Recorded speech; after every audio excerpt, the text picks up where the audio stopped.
Guys, I've made a terrible mistake. I've rated all my albums too highly, and I think I need to reflect on the past, and I think I need to go back and change some of the ratings because I have read some comments on my TikTok and YouTube, and not saying that they changed my opinion at all, but I'm saying that they brought more insight to the projects and they brought some more clarity, if you could say, to each album that I listened to. So now we are going to be still doing the Nas Illmatic review. That'll just be a little bit, it'll be like what? I'll put a timestamp if you guys don't really care about this rating update. But for now, I'm just going to go really quickly through the ratings of the albums that I got and then what I'm going to change them to. So we had Flower Boy at an 8, and I'm going to be changing this to a 7. I know that's not a very big change, but I do think that for me, personally, Tyler the Creator does not really appeal to me. At least this album really didn't. I think the production was really good, but to me, I don't know if it's his lyrics or some of the songs that I was introduced to that I just didn't like, but I think I rated it a little bit too highly, so I'm going to rate it down to a 7. Channel Orange, I rated a 7, and I'm going to keep that as a 7 because I do think that it was a good album, and it's nothing like I've heard before. Lil Boat 2, we had it at a 4. I'm going to keep that as a 4. I still don't think that album is great.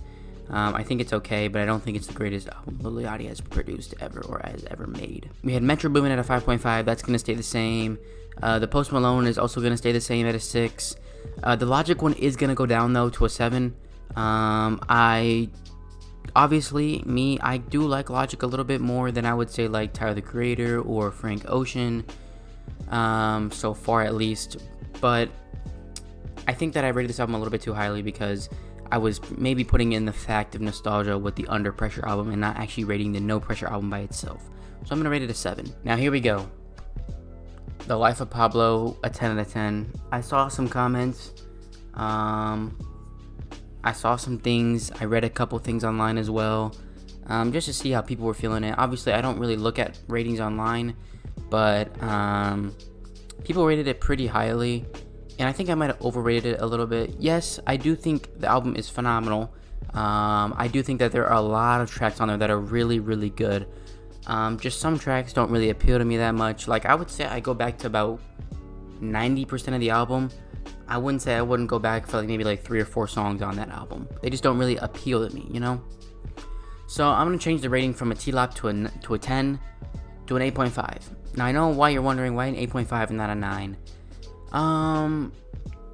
To be honest, the 8.5 just, I think, makes it a little bit, because I don't think this is Kanye's best album, and I think that people who say Kanye has all 10 out of 10 albums, it's a little bit extreme, because I don't think anybody has all 10 out of 10 albums, because it's just not possible, you know? It's just not possible. If you guys know anybody who does, I mean, you have to let me know, but no. But I'm going to give it an 8.5. I obviously think it's a great album, produced greatly. Just, I had to change it because after I look back on it, and I would only play like a majority of the album, but not like maybe 3 or 4 songs off the album. Alright, now that that's taken care of, let's get on to our Nas Illmatic review. So, at the jump, we listened to the Genesis, and to me, automatically, the production behind this album was really good. It made me feel like I was in like that New York subway, and I mean, it made me feel like I was back in like 1994 or whenever this album came out. So it was really, really good. I liked that feel of the album. It made me feel like I was in New York. Obviously, I'm pretty sure that's where Nas came from or grew up in, and yeah, I really got to feel like almost his story a little bit, if that makes any sense to you guys.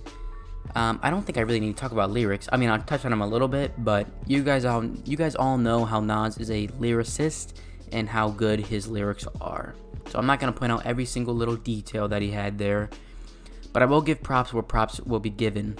Genesis, a great opening track for me. Puts you in the feels of the New York subway train and just making you feel like you're in New York and stuff like that. Takes you to a whole different place, if you know what I mean. New York State of Mind, I mean, a great track. Great lyrics, great beat, and I mean, anybody will tell you that this is one of Nas's maybe best songs ever. Now for me, I want to say this is one of my favorite tracks off the album, which is Life's a Bitch, featuring AZ, and I believe it's Oluno, but I think he's just as like the outro part or whatever. But yeah, I gotta say huge props to AZ. He had a huge verse, and I liked every part of the verse. I think it was really, really good.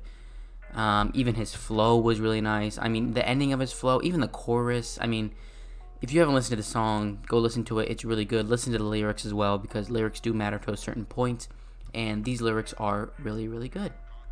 Another one of my favorite tracks is The World Is Yours. I mean, whose world is this? The world is yours. You know, it's a really, really good track.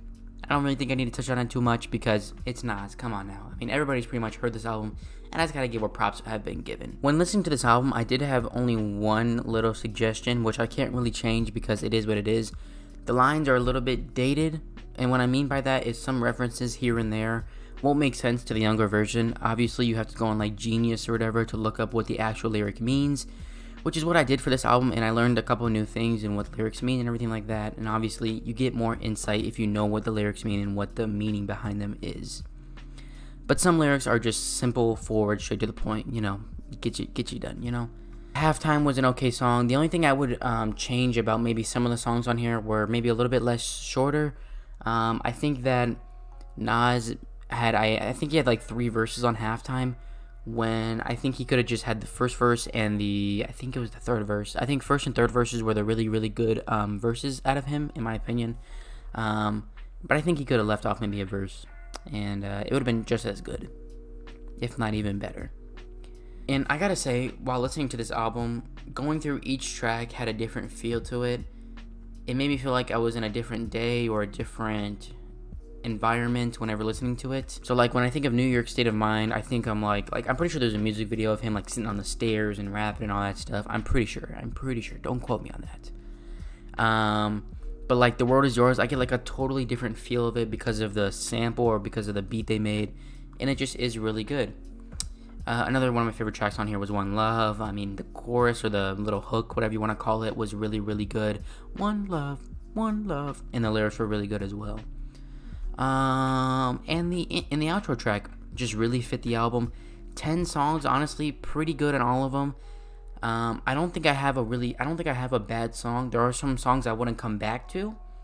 Like for me personally, I don't think I would come back for like Represent. Actually, no, I do like Represent. Represent. I probably wouldn't come back for Halftime though. That's probably one of the one songs I wouldn't come back to was Halftime. Only because I believe this one was like 5 minutes long, if I'm not mistaken. 4 minutes long. Yeah, it was really, really long. And to me, like I said, you didn't need that second verse, but it was okay.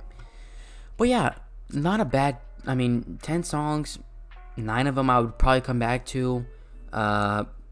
Great outro track. I like that little beat that comes on, and I mean the lyrics. Obviously, it's just lyrics. It is what it is. Come on now, I don't need to talk about it. But yeah, for the rating, I'm gonna be giving this album a.